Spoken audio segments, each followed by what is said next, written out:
Podcast Ngobrol Hukum dan Peradilan bareng KAI.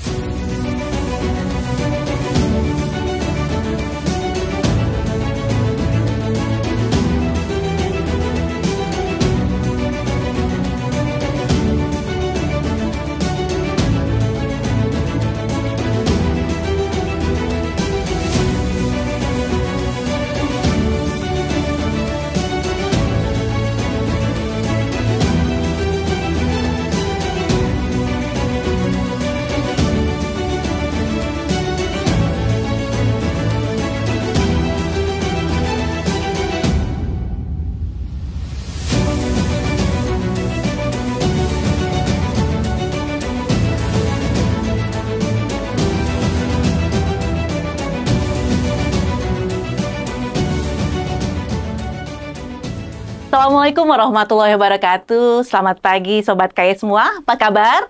Senang sekali saya Festi Rahma Hidayati menjadi host dalam podcast Ngobrol Hukum dan Peradilan bareng KAI. Podcast adalah podcast resmi dari Komisi Yudisial yang akan membahas isu-isu seputar Komisi Yudisial, hukum dan peradilan dengan gaya yang santai. Pada edisi kali ini, saya kedatangan tamu cukup spesial, yaitu beliau adalah anggota Komisi Yudisial sekaligus juru bicara Komisi Yudisial, Profesor Dr. Mukti Fajar Nurdewata, SHM. Gimana Prof? Apa kabar? Assalamualaikum. Waalaikumsalam. Sehat kabarnya Prof? Alhamdulillah. Lagi sibuk nih kayaknya nih Prof? Selalu sibuk. Selalu sibuk. Bisa diceritakan aktivitas beberapa hari ini terkait dengan Komisi Yudisial, Prof? Ya urusan kantor, ya urusan Republik ini, ya urusan, ya banyak deh urusannya. Banyak urusannya ya, karena Komisi Yudisial ini sekarang apalagi di tahun politik ini memiliki peran yang penting ya Prof ya, dalam mengawasi persidangan khususnya pesengketa pemilu di tahun 2024. Karena kita kan tahun 2024 ini ada perhelatan cukup penting ya, memilih presiden, wakil presiden, lalu juga DPR, DPD, termasuk juga DPRD. Bagaimana Prof melihat pemilu yang akan berlangsung 14 Februari dan November mendatang untuk pilkada, Prof? Ya, ini pendapat pribadi. Pribadi berarti. Oke. Pertama, kalau memang kita memaknai pemilu itu sebagai proses demokrasi, kita harus pahami bahwa demokrasi itu tidak pernah menjanjikan kebaikan apapun. Demokrasi itu hanya menjanjikan kesempatan untuk melakukan perubahan, untuk melakukan perbaikan, atau melakukan sesuatu yang berbeda dari yang sebelumnya. Nah, kesempatan itu diwujudkan dalam proses pemilu. Nah, kemudian hasilnya bagaimana, itu bisa berubah lebih baik, bisa berubah lebih buruk, atau tetap. Ya, artinya tidak ada yang berubah, gitu kan. Nah, itu sebenarnya yang menjadi apa, harus landasan pemikiran kita semuanya. Nah, persoalan keduanya adalah siapa yang menentukan nanti akan lebih baik, akan lebih buruk, akan biasa saja gitu ya. Itu pertama tentunya aktor politiknya, ya, aktor politisnya. Yang Mbak bilang hari ini menjadi spesial karena ini barengan dan dari Pilpres, kemudian pemerintahan daerah, pilkada, kemudian caleg. Caleg dari daerah sampai ke pusat.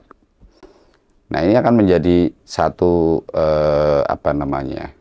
tantangan yang cukup kompleks bagi masyarakat sendiri dan para aktor politik tadi untuk menempatkan posisi, mengambil sikap, mengambil strategi, bagaimana kemudian bisa menggunakan tadi dalam tanda kutip demokrasi sebagai sebuah kesempatan untuk melakukan satu hal yang berbeda, hal yang lebih baik atau tidak, itu tergantung aktor politiknya. Satu. Kedua, tergantung dari masyarakat, pemilih, ya, voter. Voter ini juga akan mempengaruhi sebenarnya hasil dari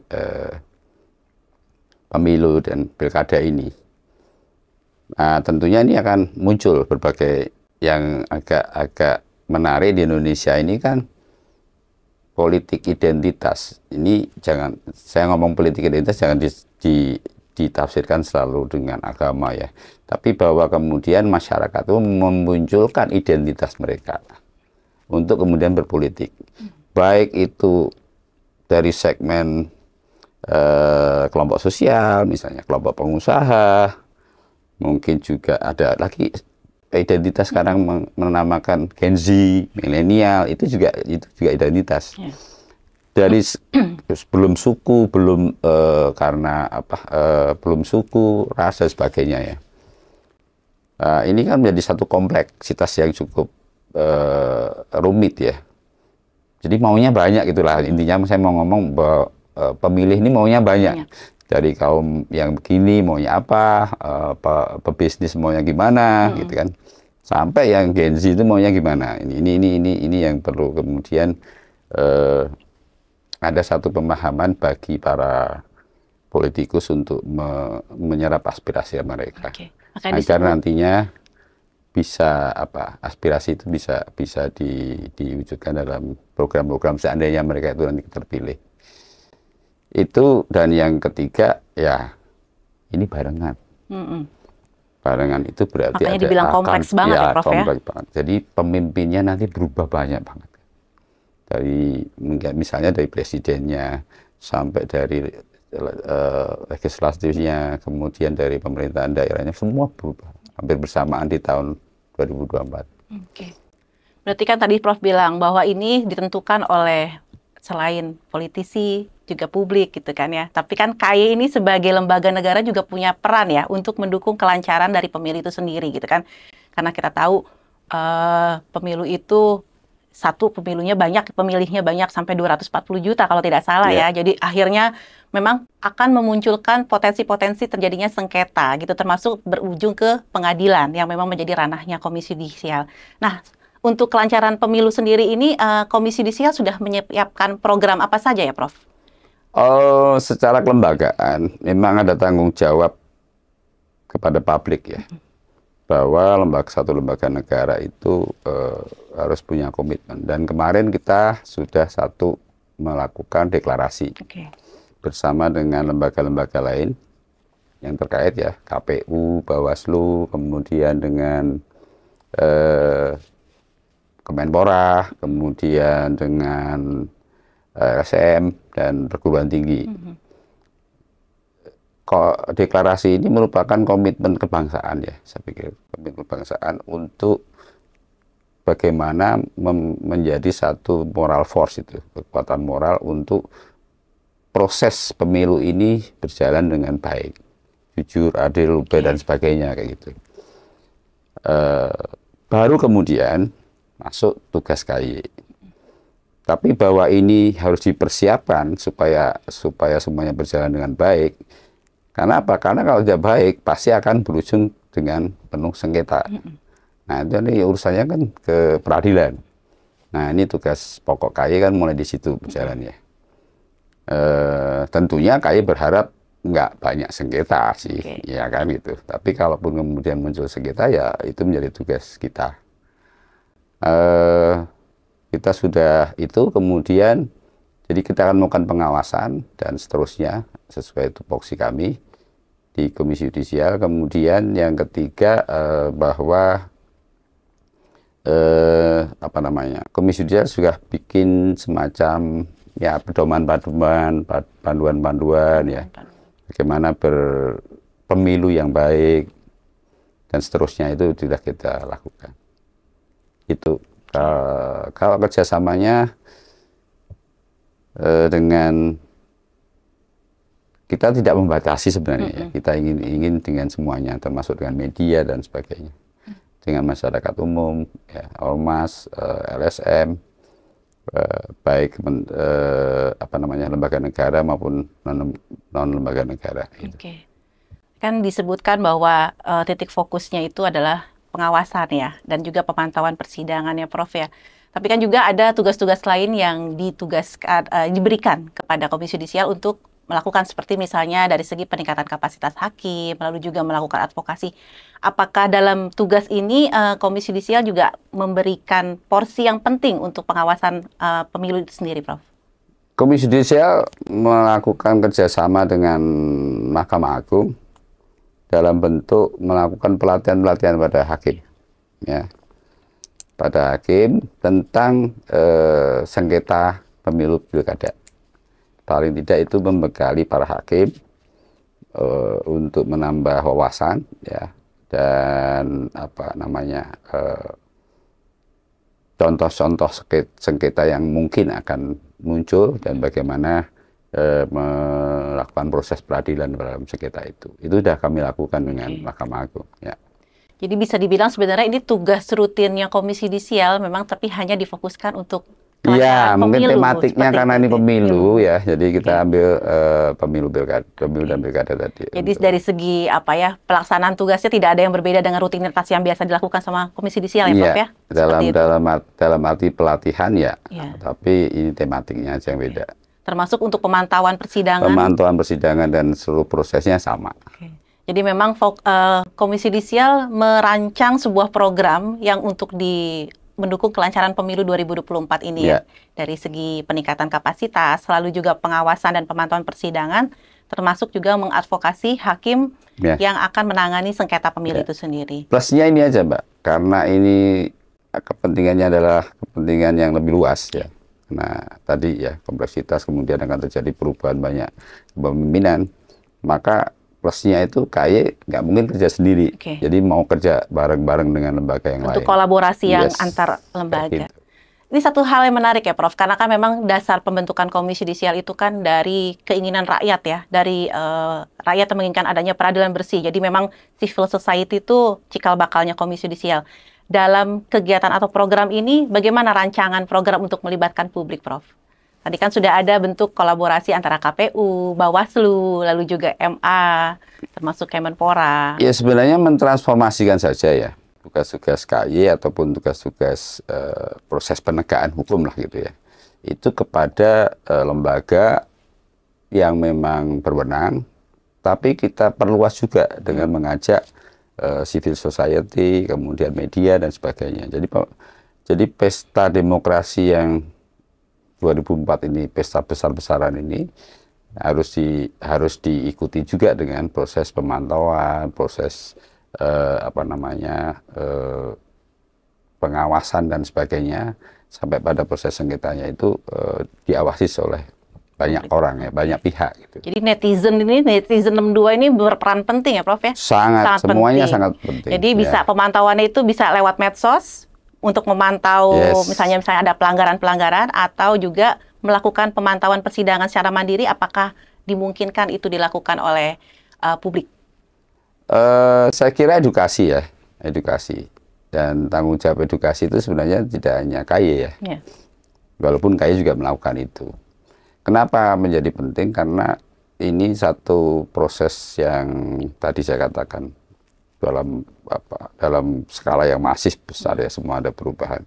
Kalau sampai kemudian muncul ketidakjujuran, muncul proses-proses yang melawan hukum dan sebagainya, kemudian berakhir dengan sengketa dan sengketanya juga dianggap tidak adil misalnya begitu, ini akan menimbulkan chaos, kekhawatirannya kan begitu. Jadi kita sebagai bagian daripada republik ini, lembaga negara, ingin semua proses pemilu itu berjalan dengan baik ya. Tentunya itu kalau supaya nanti hasilnya juga baik. Itu tentu harapan dari semua rakyat Indonesia ya, Prof. Iya.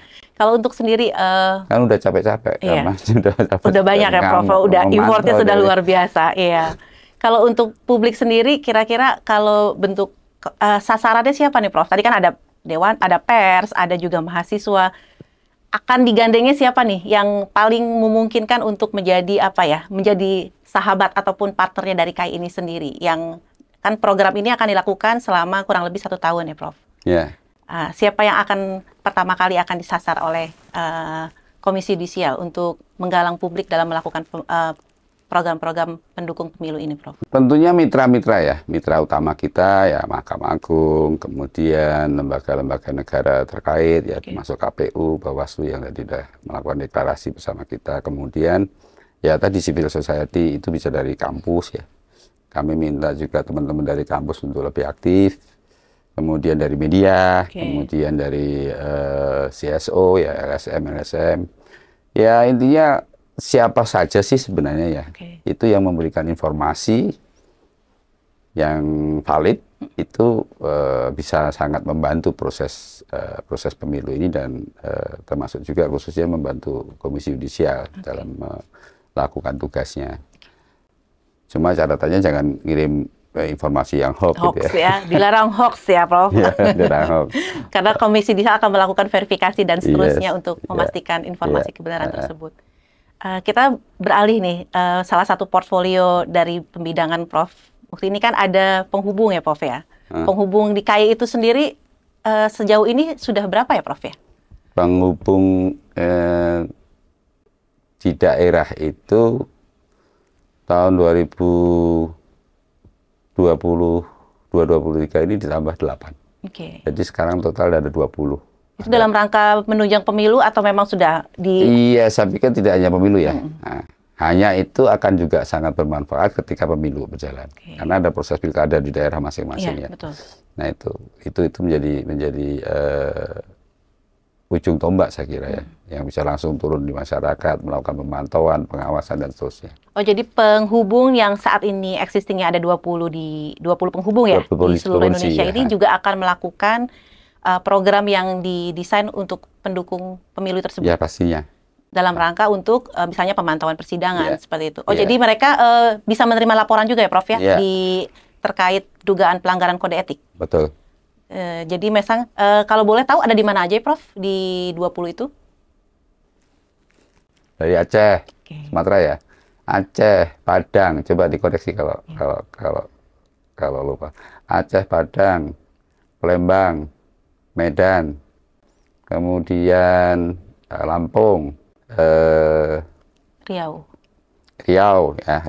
kemudian ada Jateng, Jatim, kemudian ada di NTB ya, NTT, kemudian ada di Bali, kemudian ada di Banjarmasin, ada di Balikpapan, ada di Kendari, ada di Makassar, ada di Papua ada juga, Prof? Ada. Kita barusan buka 2. Jadi di Jayapura dan di Papua Barat, di Manowari. Jadi memang harapannya bisa mendekatkan para pencari keadilan ini dengan Komisi Yudisial dengan adanya penghubung tersebut. Jadi kalau misalnya nih ada Indonesia kan luas sekali. Kasihan kan kalau orang Papua harus lapor ke Jakarta.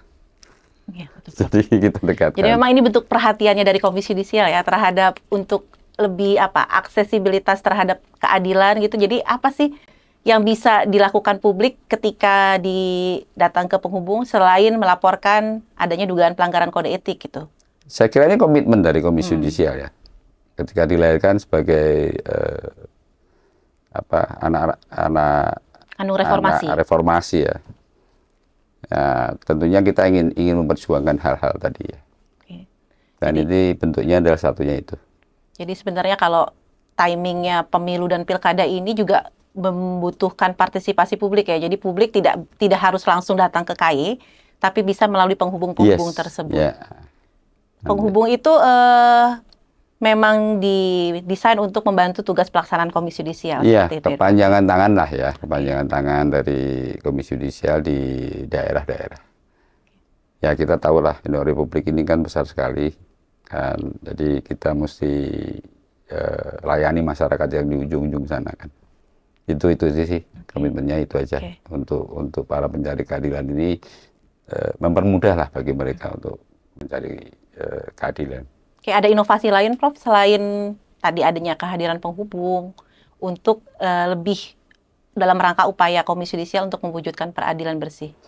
Ya edukasi publik pertama pada masyarakat, kemudian juga tadi kepada para hakim sendiri, aktor di peradilan ya. Kita lakukan PKH, peningkatan kompetensi, dan juga peningkatan KIPPH ya, pemahaman tentang KIPPH, kode etik perilaku hakim. Itu sudah rutin ya kita lakukan, dan kita dari sisi apa namanya optimisme, memang optimis Komisi Yudisial, karena setiap tahun kita mengadakan survei, indeks integritas hakim ini menunjukkan tren yang naik. Okay. Ya, walaupun pelan tapi naik. Jadi ya. kepercayaan publik mulai angkanya mulai naik, meningkat. Ya. Nah, jadi saya minta juga pada masyarakat umum jangan terlalu curiga, ya. Walaupun tetap waspada, tapi jangan pesimis lah. Bahwa bangsa ini bisa punya, Republik ini bisa punya lembaga peradilan yang nantinya benar-benar bersih, hakim-hakimnya benar-benar berintegritas, sehingga masyarakatnya benar-benar percaya pada peradilan tadi. Itu yang terpenting. Termasuk komitmen KY untuk membantu kelancaran pemilu dengan mendukung persidangan pemilu yang ini, persidangan pemilu yang jujur dan adil. Tentu harapan kita semua ya Prof untuk adanya pemilu yang jujur, adil, berjalan lancar dan damai yang paling penting ya Prof. Ya. Ada harapan lain Prof terhadap pemilu ini? Harapannya saya pikir kepada para khusus pemilu ya. Iya, khusus pemilu. Khusus pemilunya mungkin saya lebih berharap pada para partai politik, kemudian para kontestan ya, baik itu capres maupun caleg maupun ya pemimpin daerah, calon-calon itu supaya melakukan semuanya sesuai dengan prosedur dan aturan yang sudah dibuat. Itu yang pertama. Yang kedua, artinya kita hormati itu. Lebih dari itu ya kita jagalah. Kita jaga melalui berbagai macam perilaku kampanye yang etis ya. Ya, etis itu kan lebih daripada sekedar taat pada hukum, tapi yang lebih patut gitu ya. Sehingga tidak menimbulkan kegaduhan, sehingga tidak menimbulkan polemik yang bisa loh tuh, yang kemarin itu kan sampai berantem gitu kan. Tahu-taunya habis pemilu mereka berkoalisi. Kan kasihan rakyatnya yang udah berantem di bawah kan gitu. Nah, makanya saya minta dengan sangat memohon kepada para aktor politik untuk bisa menjaga ini semuanya, agar juga masyarakat tidak terbawa emosionalnya ke arah yang negatif gitu. Oke, seperti memang harapan semua rakyat Indonesia. Tentunya untuk berjalan pemilu adil, jujur, damai, tidak ada kerusuhan, tidak ada apapun. Terima kasih, dan kami juga mendukung program-program yang dilakukan Komisi Yudisial. Semoga berjalan lancar untuk mendukung kelancaran pemilu 2024 yang jujur dan adil. Terima kasih Prof atas waktunya dalam kesempatan menjadi tamu spesial dari podcast. Terima kasih juga udah diundang pagi hari ini. Demikian Sobat KY pembahasan pada podcast edisi kali ini yang membahas tentang upaya Komisi Yudisial beserta publik dalam upaya mewujudkan peradilan pemilu yang jujur dan adil. Kita semua tentu berharap agar pemilu berjalan secara lancar, adil, dan damai. Kami tunggu juga topik-topik lain yang ingin dibahas di podcast edisi berikutnya ke alamat email di humas@komisiyudisial.go.id. Terima kasih telah bergabung bersama kami di podcast Ngobrol Hukum dan Peradilan bareng KY. Bye!